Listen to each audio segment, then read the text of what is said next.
Al-Fatihah.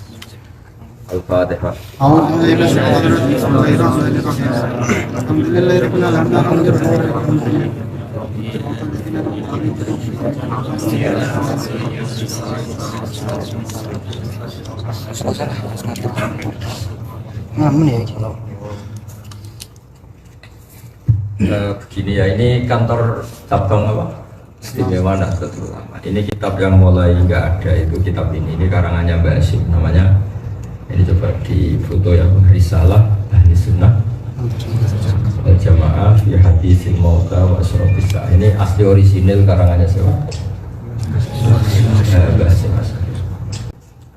Terus ini kitab Sulam Taufik, saya kemarin bawa banyak tak bagi ke beberapa masjid. Kitab Sulam Taufik juga ini ada 3 kitab Abu Abdul Farad, nanti terserah pihak sini untuk membagi, dikasihkan siapa, enggak saya tinggal. Begini, terus ini mungkin malam terakhir saya di sini karena besok saya sudah ke Indonesia. Sebenarnya ke Indonesia dijadwalkan hari apa? Selasa. Tapi katanya besok itu disuruh shopping. Malah pusing saya kalau saya milih pulang aja lah. Kok kayak anak muda kok. Begini ya, jadi saya mau menerangkan satu makalah dari Mbak Hasyim sehingga sampai sah jadi NU, karena bilang-bilang NU tapi tidak tahu mazhabnya Mbak Hasyim, malah tahu mazhabnya Banser ini apa-apa. Itu bahaya sekali itu kalau ikut NU tidak tahu mazhabnya Mbak Hasyim tapi tahu mazhabnya apa? Banser. Siapa kita? Siapa kita? Harus kompak Ya nggak apa-apa. Ya, kompak. briefing. Pertama nanti. Ini kan ada bansernya. Siapa? Siapa kita? NU. Siapa kita? NU. Siapa kita? NU. NKRI. Harga mati. Harga mati. Jaga Kiai. Sampai mati. Atasnya pun buatan kompak terakhir. Nah itu mazhabnya apa? Coba didengarkan secara tenang, ini spesial ya karena kantor cabang istimewa Nahdlatul Ulama. Saya ngaji tadi semuanya istimewa, tapi ini yang kitab ini saya ajar di sini, maka saya mohon yang paham nanti diajarkan pada yang lain. Libali wa syahid mingkumul, dan minta tolong nanti di copy diperbanyak Bang J, karena pasti nggak ada kitab ini di sini. Di Jakarta aja kadang nggak ada, boleh di. Fakta dalam Islam itu kan ada beberapa mazhab fikih. Kita tahu yang utama mazhab Hanafi ya, karena asanul madzhab yang paling sepuh siapa? Hanafi atau Imam Abu Hanifah. Kedua Imam Malik. Siapa? Imam Malik. Syekh Syafi'i, gurunya Imam Syafi'i. Ketiga Imam Syafi'i. Setelah itu ada Imam Ahmad bin Hanbal. Nah, kenapa kita harus bermadzhab? Bermadzhab itu artinya mengikuti panutan dalam satu ketetapan. Saya tadi menguraikan detail di mana tadi yang berakhir jalan insiden Kimbo. Ini penting sekali supaya kamu tambah ya. Kenapa harus bermadzhab? Karena kita kalau berdoa ihdinas siratal mustaqim siratal ladzina. Tentu Allah itu tidak makan, tidak minum, tidak hidup. Sehingga kita tidak tahu caranya niru minumnya Allah, Allah tidak minum. Sehingga ketika Allah mengharuskan kita mengikuti siratal mustaqim, bukan Allah menghentikan jalanku itu enggak, tapi jalannya mereka. Karena bisa diikuti manusia ya manusia. Fa inna Allaha la yaqulu wa la yashrabu, wa tidak makan tidak minum. Sehingga kalau kita ingin minum, niru siapa? Niru cara minumnya Rasulullah, yaitu materinya harus halal, tidak babi maksudnya. Cara makannya juga benar, nah niatnya juga. Sehingga untuk menuju kebenaran syaratnya apa? Mengikuti jalannya mereka yang telah engkau beri nikmat. Artinya harus bermadzhab, harus ada yang diikuti. Dan diikuti siapa yang harus diikuti? Orang yang telah engkau beri nikmat. Siratal ladzina an'amta. An'amta itu fi'il madhi. yang telah engkau beri nikmat. Jangan orang yang potensi dapat nikmatnya nggak jelas. Hanya orang yang punya otoritatif bermadzhab, orang yang pinter, yang soleh, yang bahkan ketika meninggal dalam keadaan husnul khotimah, yaitu imam kita, imam ahli sunnah. Jadi kalau ada orang tanya, kenapa kita harus bermadzhab, baca saja surat Fatihah, ihdinas siratal mustaqim, siratal ladzina. Ya, jadi bukan sirotoka, jalannya kamu, engkau Allah, tapi siratal ladzina. Ngikuti ladzina an'amta alaihim sama juga ngikuti Allah. Sebab itu di Quran ada ayat mayyuti'ir rasulah faqad atau Allah. Yang taat pada Rasul pasti taat pada Allah. Bukan dibalik taat pada Allah. Karena kita tidak tahu caranya taat sama Allah tanpa ada Rasul. Jelas ya ini ya, kenapa kita harus Lalu fakta dalam Islam ada 4 mazhab, yaitu Hanafi, yang urut yang Hanafi, Maliki, Syafi'i, Hanafi. Mazhab Hanafi itu identik dengan mazhab ahli ra'yi, mazhabnya orang yang penuh dengan logika. Semuanya di logika. Sehingga beliau dikenal dengan imam ahli ra'yi, imam bagi mereka yang suka logika. Sehingga ada mazhab Hanafi yang dengan tanda kutip agak naif tapi masuk akal. Kalau kita semua meyakini alat tathhir, alat yang bisa mensucikan kan hanya 2, 1 air, 2 debu. Jika kalau kita wudhu tidak mendapatkan air, tayamum pakai apa? Debu. Tapi sebetulnya ada alat tathhir yang ketiga yang Anda tidak akan melakukan, yaitu an-nar, api. Dalam fikih Syafi'i misalnya ada batu bata yang dikelola dengan yang materinya diantaranya pakai apa, kotoran apa, sapi, itu najis. Banyak enggak diantara kita yang misalnya nanam tanaman kan pupuknya dari apa, kotoran sapi. Bahkan sebagian materi-materi batu bata juga dari campuran kotoran sapi. Tapi cara mazhab Hanafi karena itu ngalami pembakaran sudah suci. Karena kalau ngalami pembakaran berarti ngalami ditathhir, disucikan oleh api. Sehingga kalau kita boleh guyonan, kalau kamu wudhu udah dapat air, udah dapat turab, terus mau wudhu pakai bisa mati ya.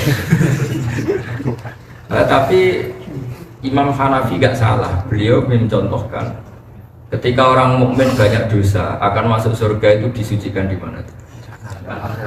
Itu cara berpikir Imam Hanafi.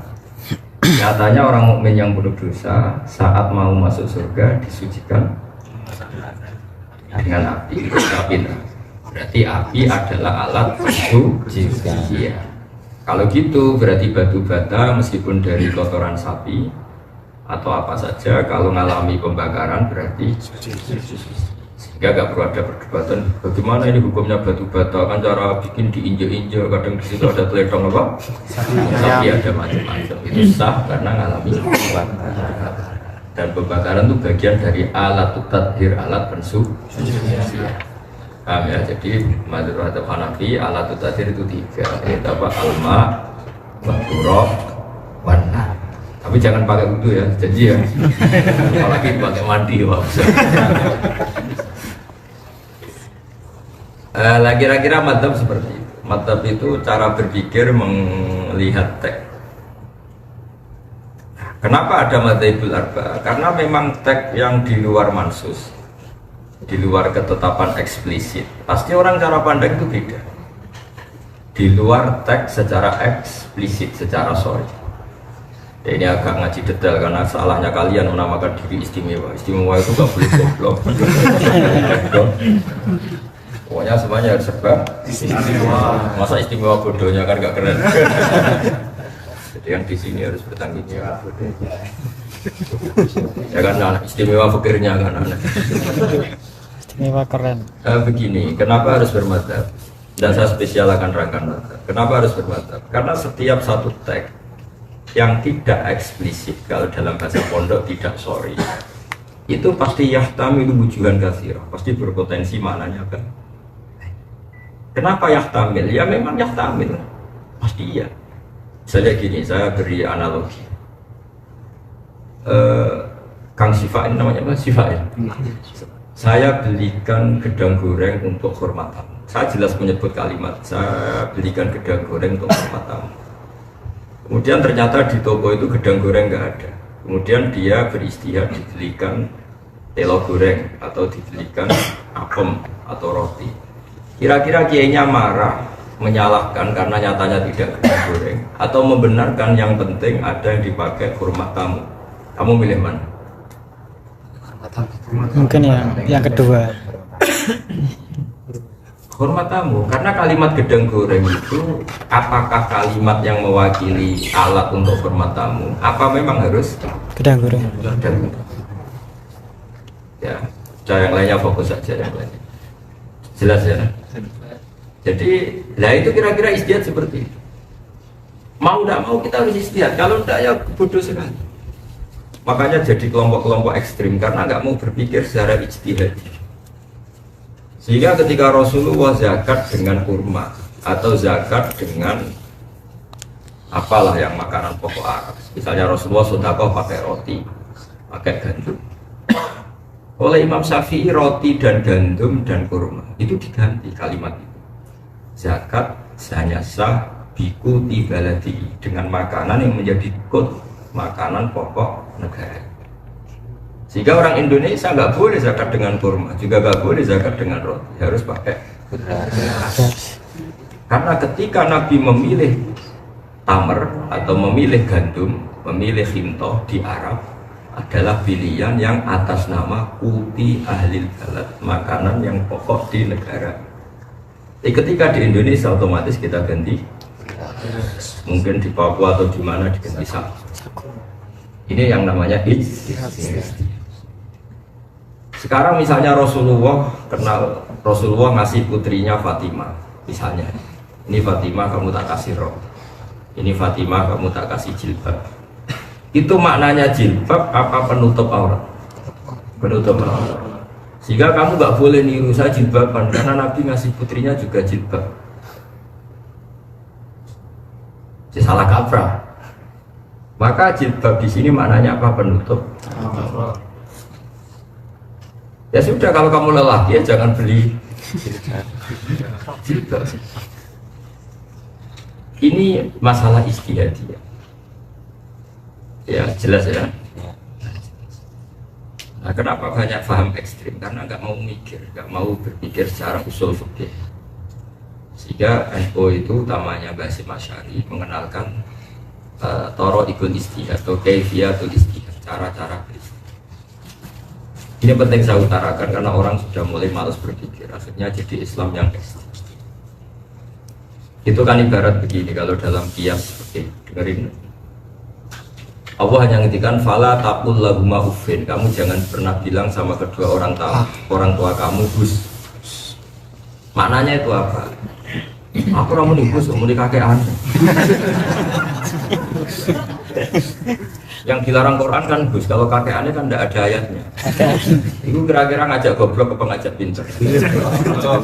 Bukan seperti orang yang ngalalkan tikus, ngalalkan cacing. Di Quran kan enggak ada tulisannya. Memangnya Quran disuruh goblok ngomong detail-detail gitu. Ya enggak mungkin.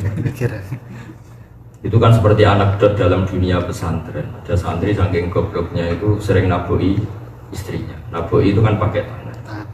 Terus si istrinya lapor Pak Kiai, santri Anda yang bernama Siva itu kalau sama saya sering naboi. Coba nasihati. Setelah dinasihati sembuh. 1 bulan lagi istrinya bilang, Pak Yai sekarang gantinya diangi. Kenapa gantinya di Siva? Kiai kan hanya larang naboi, kalau nyadui kan belum. Jadi dia terlalu tekstual, apa? Tekstual. Kalau naboi pakai tangan dilarang, berarti kalau nyadui belum pasti dilarang. Itu namanya terlalu tekstual. Padahal kalau mau belajar usul fikih dia tahu makna naboi adalah nyaki, sehingga semua bentuk nyaki juga haram atau tidak boleh. Berarti apa? Naboi ini hanya teks yang bermakna kias, apa atau bermakna ibaratun an hurmatil idza. Jadi naboi kalau haram berarti yang dimaksud adalah nyakiti haram. Bukan kok kalau naboi haram nyakiti belum pasti. Ngidoni juga belum, kan nggak ada hadisnya. Sementara ini orang-orang tekstualis sini kan gitu kan nggak ada dalilnya, nggak ada hadis. Itu yang nggak ada itu dalilnya, apa saking nggak ada akalnya. Semua malas mikir. Jadi itu yang namanya istihad. Kalau kamu haram naboi berarti haram nyabui, karena maknanya jangan naboi adalah jangan nyakiti. Sehingga kamu meludahi ya haram, nyabui ya. Nah, termasuk menerlantarkan juga. Karena istri sampai makan utang tonggo itu sakit. Kamu tinggal di Korea seneng-seneng istri kamu terlantar sampai untuk makan saja utang tonggo itu sakit ya. Itu buyut yang haram. Nenek moyangnya haram. Istri kamu idoni di dalam rumah itu yang tahu hanya kamu. Mungkin ya sakit tapi masih sakitnya di sini, paham? Kalau sampai utang-utang tonggo sakitnya di sana sini. Artinya apa? Kalau Anda ngerti usul fikih, ada kalimat jangan naboi istri, berarti jangan nyakiti. Kalau Rasulullah sedekah dengan dinar, dinar itu mata uang Arab Saudi zaman itu. Terus kamu, saya tidak mau sedekah pakai rupiah, apalagi pakai uang. Hadisnya mana kalau Rasulullah sedekah pakai uang? Memangnya Rasulullah orang Korea disuruh pakai uang? Itu terlalu tekstual. Maka ya orang yang sidik-sidik sunnah Rasul suruh ngaji lagi, wah ngaji usul apa? Survei. Tapi kita mau ngeritik mereka gimana? Kamu sendiri yang ngaji usul kayak Aku sudah punya kantor cabang. Makanya saya yang malu kalau mau ngeritik kubu sebelah gak ngaji usul fikih, memangnya kubu kita ngaji. Kan enggak juga. Ayo ngaji enggak? Ini saya imamnya tak tanya, ngaji enggak? Saya ngaji usul fikih. Insya Allah. Jawabannya ngeper ini. Enak tau, gampang tau kalau usul fikih yang nerangkan saya, gampang ya? Ya. Ilmu kalau kena ahlinya gampang. Subhanallah. Jadi ngaji usul fikih itu harus. Ya kalau nuruti tek ya Nabi tidak pernah sedekah pakai rupiah, terus kamu nggak pernah sedekah pakai rupiah karena tidak ada hadis yang Nabi sedekah pakai rupiah. Ya Nabi tentu sedekahnya pakai apa? Dinar. Tapi maknanya apa? Nabi sedekah pakai mata uang setempat. Jika kita sedekah ya pakai rupiah, orang Korea pakai uang. Karena makna dinar adalah mata uang setempat, bukan ainul dinar, juga tidak harus di dinar. Lama-lama orang nggak sholat semua. Nabi sholatnya kan di Mekah. Gak ada hadisnya Nabi sholat di Indonesia. Apalagi di mana ini? Korea. Di mana? Incan. Itu semua kalau semuanya ingin persis. Jadi makanya ngaji usul fikih ya, ngaji apa? Usul fikih. Semua itu ditanggapi secara ilmu. Jadi fala taqul lahuma uffin, kamu jangan bilang ke orang tua hus. Kalau hus saja, jadi hus itu ibaratun an aqallil idza. Hus itu adalah nyakiti paling minimal. Pak, ojo ini. Pokoknya gitu tok aja kan. Apalagi jancuk dan kakek. Kakaknya, bapaknya, abahnya ya. Ya kan? Pokoknya kamu, jadi ufin itu ada ulama maknanya atadajjar, merasa gak nyaman. Itu aja kan. Jadi atadajjar, merasa kamu dengan orang tua ada nyaman. Itu saja sudah haram. Apalagi jancuk kakean itu. Artinya apa? Mau tidak mau kita pakai hukum kias. Kias itu analogi. Makanya ada apa? Quran, hadis, ijma. Itu yang tahu ulama. Jadi kamu nggak usah sidik-sidik tahu hadisnya mana, Qurannya mana. Memangnya kurang jelas logika kamu sampai tanya Quran. Kalau seseorang santri dibilangnya ojo naboi santri, rasa menunggu tek, ojo nyadui, otomatis nyadui ikut haram karena sama-sama menyakiti. Tadi dalam konteks kamu disuruh kiai beli gedang goreng untuk hormat tamu, kalau gedang goreng tidak ada jangan pulang tangan kok. Karena nanti Pak Kiai kamu malu kan nggak ada menu yang di. Jadi kamu harus tahu semangatnya. Nah kecuali di toko itu benar-benar ada gedang goreng, ya beli gedang goreng itu karena disebut. Kan. Paham ya? Jelas ya? Sama kalau kamu hidup di Mekah, Nabi Sodako pakai dinar dan makanan pokok misalnya di sana itu gandum, ya sudah seperti itu. Jadi kalau di Indonesia adanya rupiah dan makanan pokok beras, maka semangat zakat kita ganti apa? Beras dan rupiah. Bukan berarti itu mengganti sunnah Rasul, tapi semakna persis. Karena Nabi ketika sodako pakai dinar maknanya mata uang. Ketika misalnya zakat pakai fintoh atau gandum di sana maknanya adalah butil. Ini yang namanya apa? Sama seperti Nabi dulu sering wudu itu dituangkan sahabat pakai ceret, terus sahabat menuangkan. Kendi kan orang dulu gitu. Terus orang sekarang pakai keran. Ya keran itu sepersis kendi zaman Kanjeng, sama-sama air posisi mengalir, karena air posisi mengalir itu lebih bisa menghilangkan najis ketimbang air yang diam. Jadi kalau dalam fikih Syafi'i, air sebelum 2 kola dijatuhi najis maka menjadi najis. Tapi kalau dikucurkan meskipun sedikit, najisnya hilang. Artinya apa? Mengucurkan lebih punya kekuatan menghilangkan ketimbang meren. Terus jangan kamu menjadi ortodok, tapi Nabi dulu pakai ceret, pakai kendi, jangan keran, nggak ada hadisnya. Itu ngajak goblok apa ngajak bener? Padahal setelah kendi kita masih bisa protes, tapi Nabi nggak pakai kendi ini. Makanya kalau ada yang bilang begitu omongin aja, tapi Nabi tetap nggak pakai kendi ini. Paham ya? Jadi apa? Kita harus bermantap. Ini saya bacakan di untuk barokah. Ini nanti saya tinggal ya, saya mohon. Nanti cabang semua Korea fotokopi ini dibagi. Syukur-syukur ada yang ngajar. Jangan hanya ditunjuk imam, tidak mau apa. Nanti tak tulis pengurus cabang non Istimewa. Atau itu aja gak istimewa sama sekali. Gak ada ngasihnya, gak ada. Kalau ini kitab Babul Farad, kitab doa ini ada 3, nanti terserah Pak Mujahidin baginya gimana. Jelas saya amalkan di sini, mau dibagi ke siapa monggo. Karena saya kemarin bawa banyak lah, tak bagi ke beberapa Pak. Tapi yang spesial yang terakhir di kantor ini tak bacakan mazhab Hasyim Asy'ari. Sehingga tadi jangan sampai kita tahu mazhabnya Ansor dan Banser tapi tidak tahu mazhabnya Hasyim. Jadi apalkan ya, kitab ini namanya Risalatul Ahli Sunnah wal Jamaah. Ayo ulang lagi, namanya apa? Risalatul Ahli Sunnah wal Jamaah. Karangan Hasyim Asy'ari ya, tulis. Karangan Hasyim Asy'ari. Bukan karangan Banser.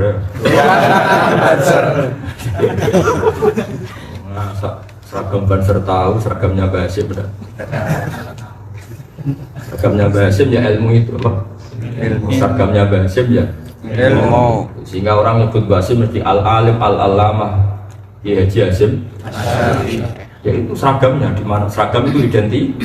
Jadi dirinya Hasyim ya al-alim, orang alim yang banget alimnya. Kalau Banser kan tegas. Tegas demi hak, demi apa gak tahu pokoknya. Jadi Banser nanti di kisah bawah itu begini. Orang mau salaman sama Kiai kok kamu jengkang kan? Itu yang mungkin disalahkan Allah. Karena jengkang orang yang mau salaman sama Kiai. Tapi juga mungkin dibenarkan sama Allah karena Banser punya alasan. Tapi kasihan Kiai-nya ganggu. Jadi melihat proteksi Kiai sebagai terganggu itu kebaikan. Berarti dapat nilai 10. Tapi jengkangan orang dosanya 10. Impas. Bisa minus. Nah, yang bagus itu apa tadi? Mengawal Kiai tanpa jengkang, itu insya Allah 10 tanpa dosa apa? Tapi kemungkinan itu kecil karena orang kalau seneng Kiai itu ya wani mati ya. Mulai kepengen salaman itu sampai wani. Ya wani ya. Ya nanti kita lihat saja Bansernya masuk apa, nanti lihat. Karena tadi jengkang no santri atau penggemar Kiai haram, ngawal Kiai bisa ngawal lewat jengkangkan. Jadi saya baca Arabnya ya supaya dapat barokah tekasnya masalah. Bismillahirrahmanirrahim. Faslun fi bayani wujubit taqlidi liman laisa lahu ahliyatu ijtihadi. bahwa seseorang wajib taklid sama salah satu madzhab 4 kalau dia tidak ahli ijtihad. Yajibu inda jumhuril ulama al-muhaqqiqin ala kulli man laysa lahu ahliyatul ijtihad al-mutlaq wa in kana qad hasala ba'dal ulama al-mu'tabar ijtihad taqlidu qaulil mustahidin wal akhdhu bi fatwa yakhruja an uhdatit taklif bi taqlidi ayyihim sya'a. Jadi orang yang nggak bisa ijtihad itu wajib mengikuti para mujtahidin. Salah satu nggak apa-apa di antara mereka. Ini penting. Kemudian kalau ada madzhab tidak mungkin dipaksakan, misalnya Syafi'i Indonesia, itu tidak semuanya harus mempraktekkan madzhab Syafi'i. Ada hal-hal yang kita tidak mungkin Syafi'i. Saya beri contoh yang kamu pasti tidak Syafi'i. Seluruh kiai Indonesia. Saya beri contoh ya. Auratnya orang sholat kalau perempuan apa coba? Jami'ul badan illal wajha wal kaffain ya. Auratul mar'ah fi sholat apa? Jami'ul badan seluruh tubuh wajah. Jadi kalau perempuan sholat gimana? Semua tubuhnya aurat tertutup kecuali wajah dan telapak tangan. Tapi kalau kharijah sholat, di luar sholat, auratul mar'ah jami'u badannya. Tapi kalau orang Indonesia meratekan gitu dikira Syafi'i apa ISIS? Apa ekstremis? Kira-kira ekstremis mungkin. Mau nggak mau kita tidak pakai Syafi'i, tapi kita mbak-mbak di Indonesia setahu saya pondok-pondoknya kiai alim alama pun santrinya itu biasa gitu. Pondoknya Mbak Maimun misalnya, pondoknya orang-orang alim di Indonesia setahu saya santrinya juga kharijah sholat meskipun di luar sholat wajahnya terbuka. Nah, itu madzhab apa? Hanafi ya, madzhab Hanafi bukan Syafi'i, karena Syafi'i mengharuskan pakai ada wajib ya mewajibkan pakai. Nah, iya, tapi madzhab Hanafi tidak mewajibkan. Ini contoh di mana kita toleransi. Karena kalau kita paksakan madzhab Syafi'i nanti berhadapan-hadapan sama negara karena dikira itu misalnya paham ya? Saya bacakan wala yajibu alal amyi iltizamu madhabin fi kulli hadisatin walawil tazama madhaban muayyanan kama madhabi Syafi'i la yajibu alil istimraru bal yajuzu lahu al-intiqalu ila ghairi madhabi. Jadi meskipun kita Syafi'i masih boleh berpindah madhab, tapi asal dengan panduan guru-guru yang alim ya, jangan seenak. Tapi saya beri contoh tadi, guru-guru kita meskipun Syafi'i kan istrinya kiai-kiai rata-rata hanya cukup itu artinya Syafi'i, tapi dalam hal itu mengikuti itu dari awal Mbak Hasyim memboleh. Tapi kamu jangan istihad sendiri. Tanya intikal madzhab, oleh intikal murah roh intikal. Seperti seragam Banser itu seperti madzhab Syafi'i apa Hanafi? Sama madzhab Banser. Syafi'i apa Hanafi? Madzhab Banser. Itu kelihatan garang. Kelihatan jatuh seperti itu. Garang. Hatinya harus begitu. Gak usah takut ya kata hatinya. Lembutnya nggak dirasakan tapi galaknya dirasakan. Kenapa? Karena lembutnya di hati, tangannya agak lembut. Ya saya ulang lagi ya. Jelas ya. Bal yajuzu lahu al-intiqalu ila ghairi madhhab. Contoh ketiga itu masalah waktu. Kalau teman-teman Korea ini ngikut madzhab Syafi'i, semua masjid di Korea itu tidak sah. Karena madzhab Syafi'i mengatakan wakaf itu harus di tempat sing abadi, tidak boleh wakaf kontrak. Sah tidak dalam fikih Syafi'i sesuatu yang kontraan atau sewaan diwakafkan, sah enggak? Betul sah kan? Iya betul. Tapi cara madzhab Hanafi sah. Tapi hebatnya Mbak Hasyim dari awal mengatakan meskipun kamu Syafi'i tidak harus selalu Syafi'i dalam semua kejadian yang Anda alami. Karena memang nggak mungkin. Iya tuh syaratnya madzhab Syafi'i itu kalau wakaf mauquf lah apa barang yang diwakafkan kan harus apa? Abadi. Apa? Abadi. Ya pernah dengar tuh? Masih ada tuh sisa-sisa ilmunya zaman mondok. Masih ya. Pada bersalin. Pada bersalin. Incon apa di mana? Saya ini sudah keliling Korea. Saya meskipun di sini 5 hari, 1 Korea sudah semua ya. Subhanallah. 1 hari 3 masjid sudah semua mulai dari. Coba terangkan kemana saja. Coba terangkan. Mulai dari Cok, Kipcok, Bumi, Teguh, Bihe, Eksan, Jonju, Jonju. Jonju, Ansan, Kimpo. Kimpo. Sekarang Kicap lah.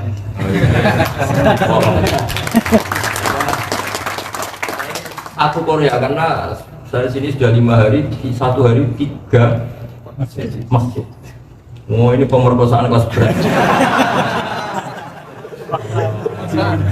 Hebat, bener-bener.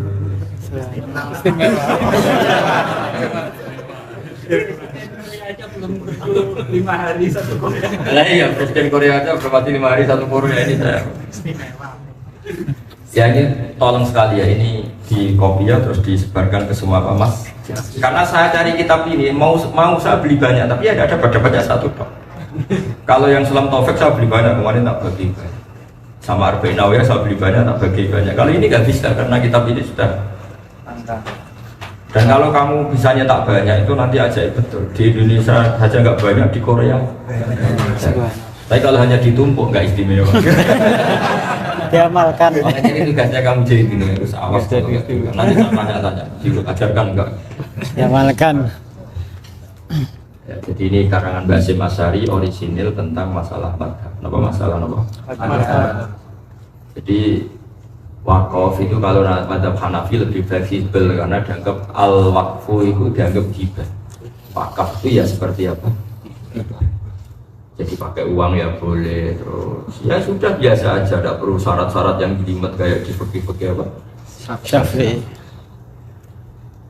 Terus ini ada lagi, ini dawuhnya Mbah Hasyim yang dikutip guru saya Kiai Haji Maimun Zubair dalam kitabnya Al-Ulama Al-Mujaddid. Ini makalah yang menyelamatkan kita ila yaumil. Ya, itu ada makalah begini. Wa taqlidu ba'dal amali jaizun. Taklid setelah amal itu boleh, jadi taklid terlambat. Kayak sampai ini kan pasti taklid terlambat. Karena antara ilmu dan yang kamu lakukan kan dulu yang kamu baru ada 1-2 kiai yang membenarkan. Alhamdulillah ada yang membenarkan. Padahal zaman melakukan karena kebodohan. Itu boleh. Wat taklid badal amal jaizun. Taklid sudah kadung melakukan sesuatu itu jaizun boleh. Misalnya begini, tak beda ini tidak usah awas kalau nggak jujur. Tak lawan dia. Karena yang lawan di dunia yang lawan tidak ada.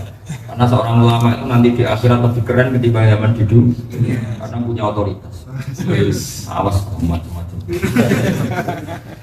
Ayo umumnya kamu semua zaman di kampung ada ayam jago, tabrak mobil atau sepeda motor, terus kejet-kejet, gelimpangan ini andekan kamu biarkan ya tetap almarhum. Umumnya kamu sembelih enggak jauh saja. Andai kan enggak kamu sembelih tetap mati apa hidup? Mati. Jelas kena kepalanya. Itu apa? Menurut mazhab Syafi'i jelas enggak sah. Karena kehidupannya dia kejet-kejet itu proses mati bukan proses mau hidup.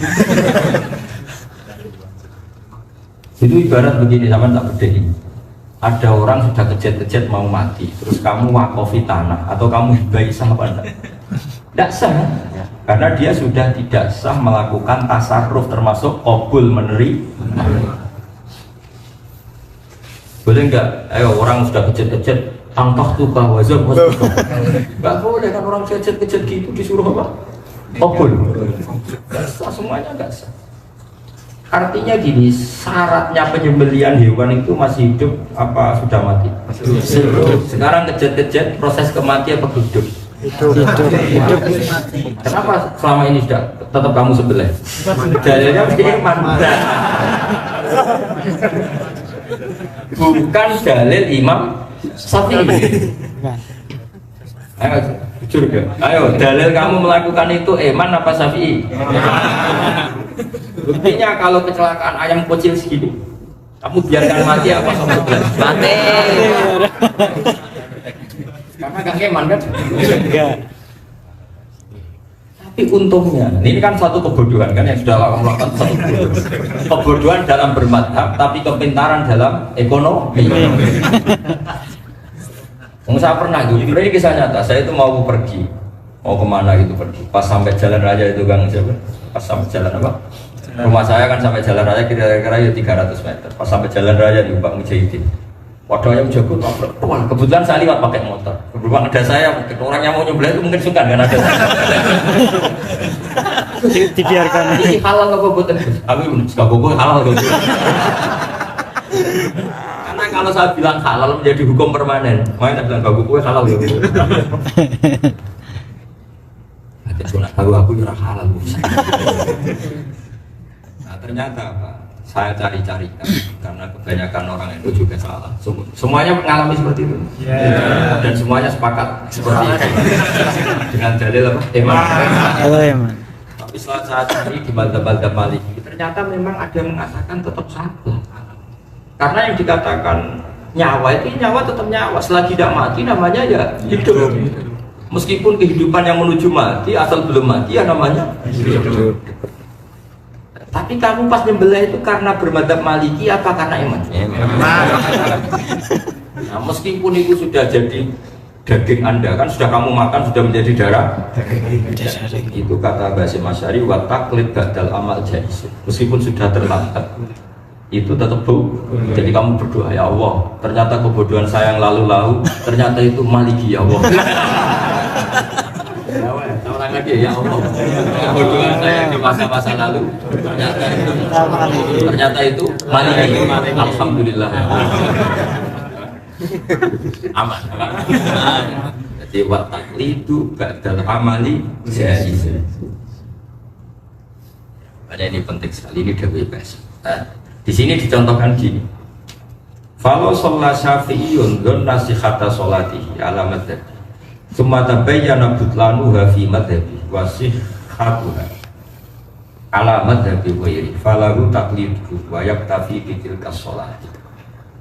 Jadi misalnya gini, kalian semua kan sering sholat, keyakinan kamu kalau sholat kena najis batal nggak? Batal kan? Meskipun najis itu sedikit, meskipun lubang jarum, misalnya kalau lama dulu sak lubang jarum. Saya ulang lagi ya, keyakinan kamu mata apa? Syafi'i. Syafi'i yang istimewa apa yang nggak istimewa? Nah, kamu kategori Syafi'i yang istimewa apa yang biasa? Biasa. Kenapa sombong menamain diri? Istimewa. Yang istimewa itu nggak tercabangnya, ada orangnya. Ya, keyakinan kamu dalam mazhab Syafi'i kena najis sedikit itu sholatnya sah tidak? Tidak. Tapi misalnya kamu habis kamar mandi, basah-basah yang kamu kira air, ternyata uyuhe Kang Sipak itu. Nggak cerita, tadi kamu kena sedikit sekali, bukan banyak, sedikit sekali. Karena kamu lewat secara tidak hati-hati. Cara Jawa kecipratan apa? Dengan cipratan yang saking kecilnya itu asumsinya itu nggak bisa dilihat mata telan. Kalau orang Jawa kalau di kitab-kitab diterangno kal ibro kayak selubang apa? Ya, kayak sambil khiyat kalau dalam bahasa Quran itu selubang apa? Setelah kamu sholat, kamu kan tanya, delalah ada yang ngabari. Kamu yang orang kupertai gue, gebyur gitu. Waduh, berarti tadi saya kena, tapi sedikit sekali, kecuali kenanya banyak. Itu sholat kamu tetap sah, meskipun itu mengikuti mazhab Hanafi. Karena mazhab Hanafi mengatakan najis yang dengan asumsi tidak bisa dilihat, itu hukumnya makfuh. Makfuh itu terampun. Misalnya yang saya orang nguyuh ngadeg, itu andekan dipakai alat pembesar. Ya, iya, meskipun akhirnya cawi. Ya meskipun akhirnya cawi, kira-kira kena cipratan? Kena. Dan ketika pensucian itu semuanya sempurna apa pasti ada cipratan yang kadung berdomisili itu. Kira-kira saja. Pasti kurang sempurna dan pasti ada cipratan yang tetap hinggap. Tapi itu kata Imam Abu Hanifah, natsun la yudrikuhu torfun, itu ya fa'an, najis yang tidak bisa dilihat dengan asumsi tadi. Itu tidak diampuni, tidak punya efek sama sekali dalam pembatalan sholat atau ketidaksaan. Tapi selama ini kan kamu nggak pernah sehati-hati itu menurut mazhab Syafi'i. Paham ya? Sehingga aturannya sholat kamu tidak sah. Terus terlambat tahunya itu setelah ngaji saya di sini. Ternyata sah. Kamu bilang aja sama ya Allah, ternyata kebodohan saya di masa lalu itu ternyata Hanafi. Alhamdulillah. Alhamdulillah. Jadi ini saya terjemahkan. Falau sholat syafi'iyun, andaikan orang syafi'i sholat zonna sihata sholati, ketika sholat dia merasa sah karena sarungnya baik-baik saja semuanya. Kemudian ya sumata bayyana butlanuha fi madhabi, kemudian ternyata sholat itu nyata-nyata batal menurut madhab syafi'i. Ya tadi misalnya dikasih tahu bahwa tadi kena najis yang sedikit tadi, karena kalau najisnya besar sama-sama dua ulama bilang tidak sah. Tapi wasihatuha ala madhabi ghairi, tapi kalau dicari-carikan madhab ada ulama lain yang mengatakan itu sah. Misalnya tadi madhab apa? Hanafi itu falahu taklidu, kamu boleh ikuti madhab Hanafi ini meskipun badal amal, meskipun terlambat. Jadi misalnya ini ada ekstremis Pak Mujahidin bilang harus sholat lagi kamu, sholat kamu tidak sah karena menurut madhab Syafi'i gini. Ternyata terus kamu enggak, saya Hanafi, tapi tahu kan baru sekarang, pas sholat kan belum tahu. Kan biasa orang bodoh terlambat, masalahnya apa? Kan biasa orang bodoh apa? Terlambat. Masalahnya apa? Kan nggak ada masalah. Nah, padahal kamu saat sholat ini kan bukan karena Hanafi, karena dablek. Lihat, kamu pas sholat tadi loh, tetap ada najis kecil, tetap sholat itu karena dablek apa karena Hanafi? Baru setelah sholat dengar kabar kalau seperti itu menurut Hanafi gak apa. Nah, meskipun demikian kata Basim Asy'ari falahu takliduhu wa yaktafi bitil kasolat, biarnya nggak apa-apa dan sholat itu sudah cukup.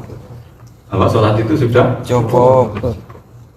Jadi ini penting, jadi makanya ini penting sekali ya. Jadi dari awal Basim Asy'ari sudah mengatakan ciri khas ahli sunnah atau aswaja Indonesia itu mengikuti salah satu madhab empat. Tentu kita secara seringnya madhab Syafi'i ya, tapi ada hadisah, ada hal-hal tertentu yang kita mengikuti madhab yang lain. Saya ulang lagi takbirnya ya, wala yajibu alal ami iltizamu madhabin fi kulli hadisatin. Tidak harus semua kejadian harus ikut persis seperti madhab apa? Syafi'i. Walawil tazama madhaban muayyanan kamadhabi Syafi'i la yajibu alaihi istimrar. Kalau sudah berpegangan Syafi'i itu pun tidak harus terus menerus dalam semua ranah hukum. Fabal yajuzu lahu al intiqalu ila ghairi madhab. Kadang-kadang sesekali juga boleh intiqal pindah. Tapi tadi ya asal lewat guru yang arif dan bijak sana, bukan berdasar nafsu. Kayak adatnya kiai Indonesia kan santri-santrinya, keluarganya ya jilbaban biasa, ada pakai cadar. Itu sebetulnya tidak madhab Syafi'i ya, karena madhab Syafi'i mengatakan di luar sholat semua tubuh perempuan harus apa? Tapi kalau NU begitu ya dianggap kayak kubu sebelah. Ya, makanya ini penting ya. Jadi saya mohon sekali ini apa, terserah nanti pihak kantor sini, jelas kitab ini saya hadiahkan. Saya sendiri mendapat ini tidak bisa banyak, andai kan bisa banyak mungkin saya beli banyak, kayak Islam Taufik saya beli banyak ya, di kopi saja ya, terus ya, semua imam masjid di sini punya. Kemudian benar-benar NU mengenali madhab pendirinya itu Hadratus Syekh Basim Asy'ari. Jangan sampai lebih kenal madhabnya Banser dan Ansar. Assalamualaikum warahmatullahi wabarakatuh. Waalaikumsalam. Alhamdulillahirabbil alamin, kita telah ngaji bareng bersama beliau dan ini judulnya di foto yang punya HP ada yang foto judul. Enggak apa-apa kan?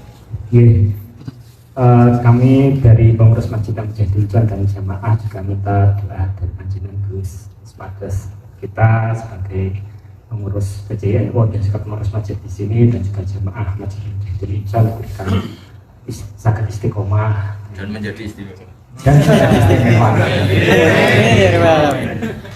Semoga Gusti. Bismillahirrahmanirrahim.